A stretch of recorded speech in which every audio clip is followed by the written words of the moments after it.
The Chargers just shut out the Patriots, and with only 5 games left, can they make the playoffs?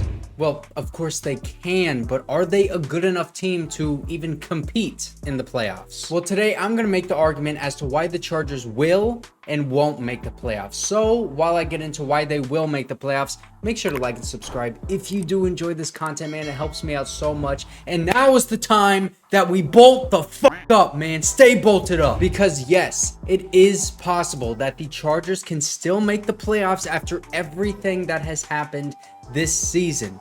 Next week, they play the Broncos, who are 1 game ahead of them in the division. And if they win that game, they would tie them in terms of their record, but they would hold the tiebreaker over them because obviously they beat them.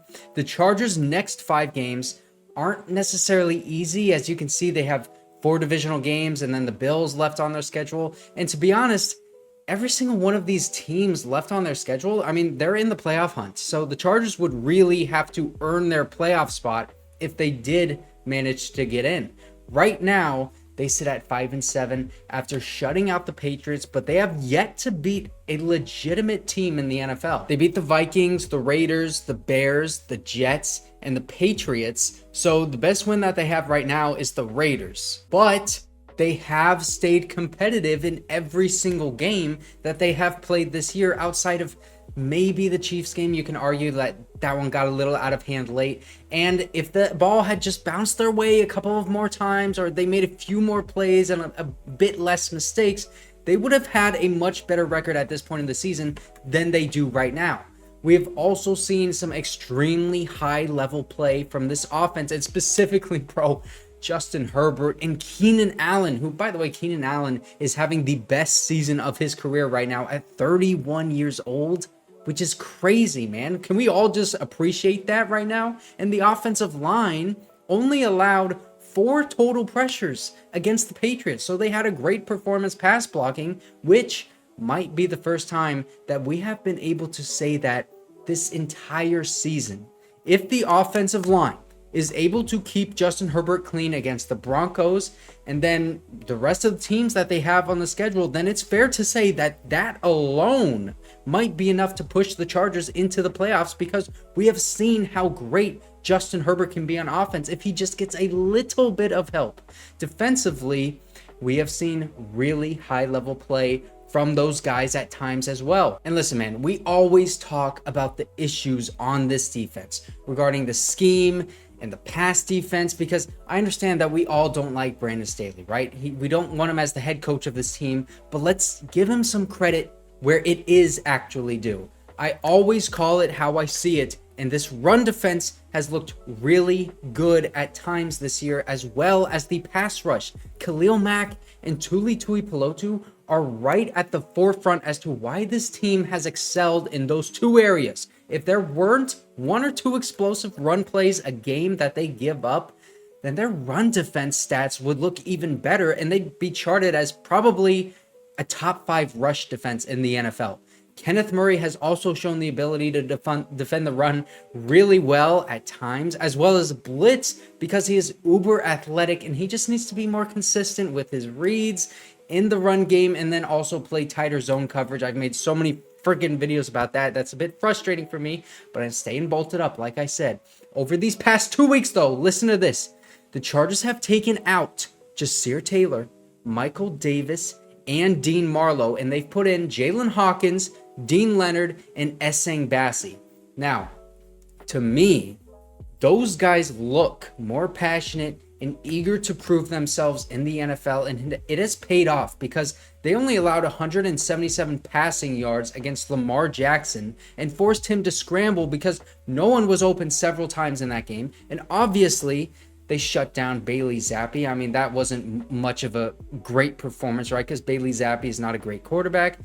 But they showed a lot of good stuff on tape against the Ravens, and I've yet to see the tape against the Patriots because it's not been released yet. And of course, I know they were not perfect, but we need to stop acting like these guys are any worse than the guys that we had out there before. I mean, Deane Leonard is not playing any worse than Michael Davis was, and Deane Leonard is younger and cheaper than Michael Davis. So there's really no reason to not play Deane over him. Give the guy a shot. I think that these guys could have rejuvenated this secondary, and we will have to wait and see how they play against other teams. I mean, the Broncos are going to be a bit of a test, but really I'm looking at that Bills game to see how actually good that they have become. But I don't think that it's a coincidence that this defense has allowed the least amount of passing yards in these past 2 weeks. They made a change, and it's working. It's working right now. So that's all the good, all of the reasons for optimism. But let's talk about why the Chargers could be held out of the playoffs. Well, we know where this team struggles, and it can basically come down to one word: inconsistency. I know you probably just said that with me. The defense looks great at times, and then at other times they look completely clueless and unable to stop anything. The Chargers offense, they look amazing at times when Justin Herbert is playing well, which is often, but now the receivers, they can't catch passes all of a sudden. Where did that come from? They have 12 drops in these past 2 weeks, man. And that has come down to really guys like Quentin Johnston and Donald Parham not catching balls, but even Keenan Allen has dropped a few balls recently. Even against the Packers, like I know the sun got in their eyes a couple times, but it's not a great excuse. You need to be able to catch those balls, especially if you're a great NFL wide receiver like Keenan Allen, but I digress. This offensive line has been pretty bad in pass protection and run blocking, which has been a huge freaking detriment to this team, man, because they have not been able to run the ball just about all freaking year, man. They had one good game running the ball. It was week 1, and we had guys like Corey Linsley and Austin Ekeler at full health out there. We have yet to see that again in this season.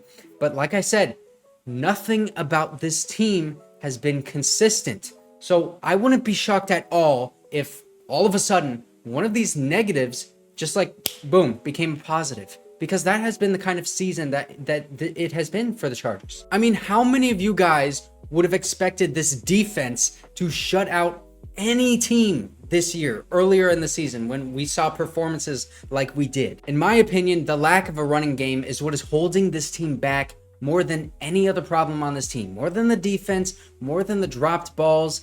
The lack of a running game has a big effect on the time of possession that this offense has and putting their defense in a bad position. It has a total negative effect on the entire offense because the offensive line can't run block and the running backs have nowhere to go. They call way too many running plays when they're only getting 1 or 2 yards, and then they put Justin Herbert in a bad position where it's 3rd and 8 because they only got 2 yards on their first 2 runs on 1st and 2nd down. It's just completely a drive killer whenever you run the ball on offense, and that is what they really, really need to fix, or just stop freaking calling running plays, which, I mean, I know you have to run the ball in the NFL, but they just call runs way too often, especially considering that it never works. Okay, so that's the good and the bad, but now let's talk about the AFC playoff picture, because it's a little bit funky right now. There's actually quite a few teams that are in the playoff picture because that's just the way that the season has gone. Any team can win on any given Sunday, man, and this season proves that. The Steelers, the Colts, the Browns, the Texans, the Broncos, the Bills, and the Bengals are all in the playoff picture. I think that the Jags are going to win the AFC South, so I'm not going to include them. And I also think if the Chargers make the playoffs that they beat the Raiders, so I'm not including them in the playoff picture either right now. So the Chargers are 5-7.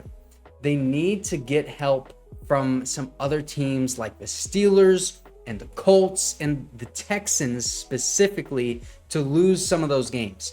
The Bills have a tougher schedule, so I wouldn't count on them making the playoffs. And then the Broncos need to lose at least once, but ideally twice, and then lose to the Lions for us to get ahead of them. Now, the Steelers would need to drop like 2 or 3 of these remaining games on their schedule, which certainly looks possible. But the Colts and the Texans, they seem like the teams that would need to lose more than we kind of expect right now down the stretch in order for the Chargers to make the playoffs, even if the Chargers win out. And listen, man, the NFL, it's a crapshoot. Any team can win on any given game. And this season it's really proved that. But I think if the Chargers are to get in, they need to sneak in right behind the Colts and the Texans and win out. Now, I know a lot of you don't even want the Chargers to win anymore this season and just want this regime gone. So just listen to this really quickly. Bill Belichick started his coaching career 41-55. Kyle Shanahan started off his coaching career at 10-22. Dan Campbell was 12-21 and has now completely turned the Lions around. Brandon Staley right now, he is 24-22, and I get that he has Justin Herbert and his defense has been awful overall, like historically bad, while Justin Herbert has been historically good, but his record is not as bad as this season feels. I mean, the main thing that the Chargers need is consistency, because we have seen all three phases of the game look elite at times, and that is why we are so frustrated this season, because we actively have seen what this team is capable of if they put it all together, but they simply have not been able to have all three phases of the game clicking at the same time. Now, if they can, I don't think it's hard to believe that they can win out and actually turn this thing around. But the question is, will they? I think it's fair to say that if they miss the playoffs, that both Brandon Staley and Tom Telesco will be off of this team after this season. And that may be the best outcome for the Chargers in the long term. But let me know what you guys think is going to happen and what you actually want to happen. Because there is a fair argument to be had that you want the Chargers to lose because you want a brighter future with a better head coach and a better general manager. Let me know what you guys think. And if you didn't see my video from yesterday where I reacted to the Patriots game, it was a bit negative, but they still won, and I was happy.